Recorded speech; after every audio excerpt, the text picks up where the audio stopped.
ஸ்பெயினில் நடைபெறும் தமிழ்நாட்டின் முதலீட்டாளர் மாநாட்டில் பங்கேற்றுள்ள தமிழ்நாடு தொழில்துறை அமைச்சர் மாண்புமிகு டிஆர்பி ராஜா அவர்களே, ஸ்பெயின் நாட்டிற்கான இந்திய தூதர் திரு தினேஷ் பட்நாயக் அவர்களே, ஸ்பெயின் நாட்டின் பொருளாதாரம் மற்றும் வர்த்தகத்துறையினுடைய தலைமை இயக்குனர் அவர்களே, ஸ்பெயின் வர்த்தக சபையின் சர்வதேச இயக்குனர் அவர்களே, ஸ்பெயின் இந்தியா கூட்டமைப்பின் தலைவர் அவர்களே, ப்ரோகா நிறுவனத்தின் சர்வதேச இயக்குனர் அவர்களே, கைடன்ஸ் தமிழ்நாடு நிறுவனத்தின் மேலாண்மை இயக்குனர் அவர்களே, ஸ்பெயின் நாட்டின் முக்கிய நிறுவனங்கள் மற்றும் தொழில் அமைப்புகளுடைய நிர்வாகிகளே, புவனாஸ் தர்தாஸ், கிராசியாஸ் போர், அசிஸ்தீர் ஆர் நுவெஸ்தரோ ஈ வந்ததோ. ஸ்பெயின் நாட்டின் தலைநகரான மேட்ரிட் நகருக்கு நான் வருகை தருவது இதுவே முதல் முறை. உலகின் மிகப்பெரிய ஜனநாயக நாடான இந்தியாவில் இருக்கும் தமிழ்நாடு என்ற மிக முக்கியமான மாநிலத்தில் மக்களால் தேர்ந்தெடுக்கப்பட்ட முதலமைச்சராக நான் இருக்கிறேன். எங்களது கட்சி 75 ஆண்டுகளுக்கு முன் தொடங்கப்பட்டது. 6 முறை அந்த மாநிலத்தில் ஆட்சிக்கு வந்துள்ளது. திருவள்ளுவரை நீங்கள் கேள்விப்பட்டிருப்பீர்கள். அவர் தமிழ் மொழியில்தான் திருக்குறளை எழுதினார். அவரது திருக்குறள் உலகின் 200 மொழிகளில் மொழிபெயர்க்கப்பட்டுள்ளது. அத்தகைய பெருமையும் பாரம்பரியம் கொண்ட மாநிலத்திலிருந்து நான் வந்துள்ளேன். கால்பந்து விளையாட்டில் புகழ்பெற்ற நாடு ஸ்பெயின். ஸ்பெயினை நான் இன்னும் சுற்றி பார்க்கவில்லை.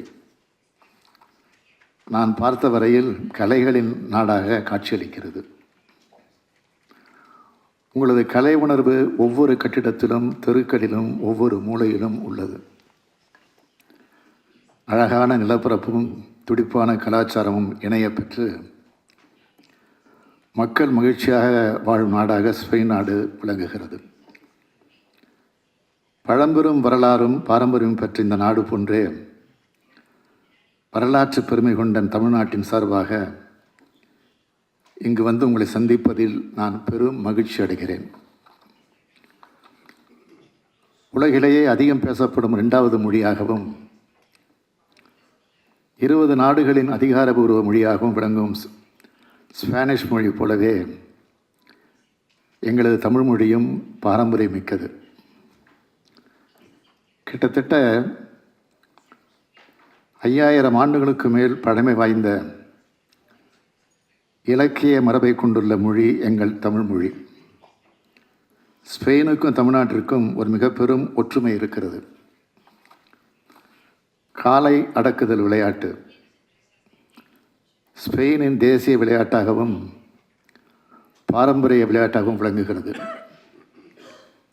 எங்கள் தமிழ்நாட்டிலும் பாரம்பரிய விளையாட்டான ஜல்லிக்கட்டு எமது கலாச்சாரத்தின் சின்னமாக உலக புகழ்பெற்று விளங்குகிறது. ஜல்லிக்கட்டு விளையாட்டிற்காகவே தனியாக ஒரு ஸ்டேடியம் கட்டியிருக்கிறோம். வருங்காலத்தில் தமிழ்நாட்டிற்கு நீங்கள் வரும்போது அதனை நீங்கள் பார்க்கலாம். ஐரோப்பிய ஒன்றியத்திலே 4வது பெரிய பொருளாதார நாடாக ஸ்பெயின் விளங்குகிறது. 8 ஃபார்ச்சூன் 500 நிறுவனங்கள் மற்றும் 20 ஃபார்ச்சூன் 2000 நிறுவனங்களும் ஸ்பெயின் நாட்டை தலைமையிடமாக கொண்டு செயல்படுகின்றன. தமிழ்நாட்டுடன் வணிக உறவு மேற்கொள்ளும் ஐரோப்பிய நாடுகளில் 6வது பெரிய நாடாக ஸ்பெயின் உள்ளது. ஐரோப்பிய ஒன்றியத்தில் 4வது பெரிய பொருளாதாரமாக ஸ்பெயின் திகழ்வது போல இந்தியாவின் 2வது பொருளாதாரமாக தமிழ்நாடு விளங்குகிறது. இந்த 2 பொருளாதாரங்களுக்கும் நிறைய தொடர்புகள் உள்ளன. கெஸ்டாம்ப் கமேசா, ரோகா, உருபேசர், இண்டிஹிம், ஆம்போ, பபேசா, ஆர்பினாக்ஸ், கோர்லான் ஆகிய முக்கிய ஸ்பானிஷ் நிறுவனங்கள் எங்கள் நாட்டில் தற்போது செயல்பட்டு வருகின்றன. இந்த பொருளாதார உறவுகளை மேலும் வலுப்படுத்தும் விதமாக உங்களுடைய முதலீடுகளை தமிழ்நாட்டில் மேற்கொள்ள வேண்டும் என்று கேட்டுக்கொள்வதற்காக நான் இங்கு வந்துள்ளேன்.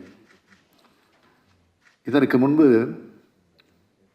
ஐக்கிய அரபு நாடுகள், ஜப்பான், சிங்கப்பூர் ஆகிய நாடுகளுக்கு சென்று முதலீடுகளை ஈர்த்துள்ளேன்.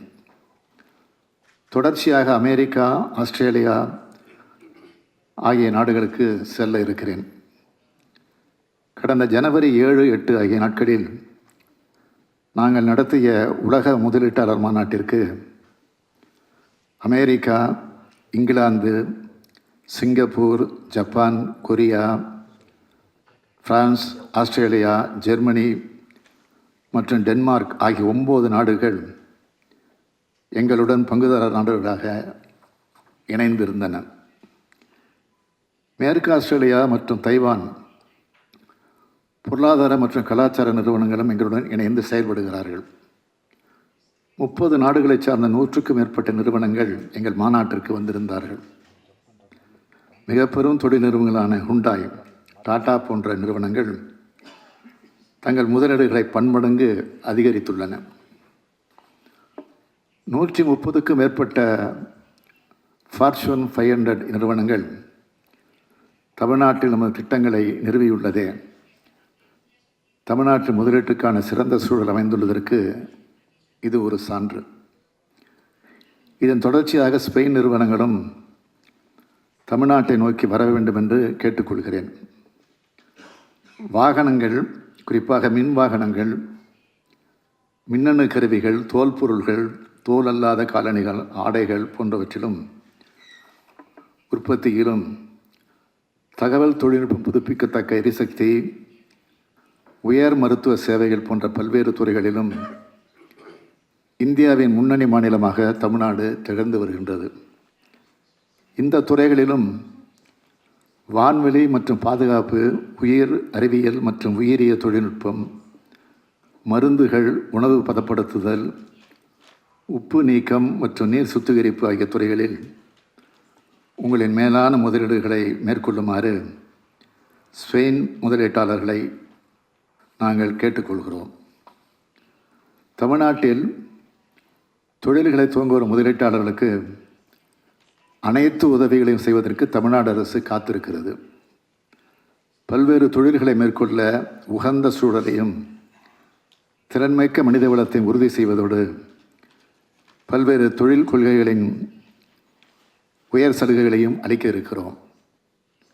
இது குறித்து மாண்புமிகு தொழில்துறை அமைச்சர் அவர்களும் அலுவலர்களும் விரிவாக உங்களுக்கு எடுத்து உரைத்திருக்கிறார்கள். எனவே தங்களது முதலீடுகளை தமிழ்நாட்டில் மேற்கொள்ள வேண்டும் என்று மீண்டும் வேண்டி கேட்டுக்கொண்டு விடைபெறுகிறேன். நன்றி, வணக்கம்.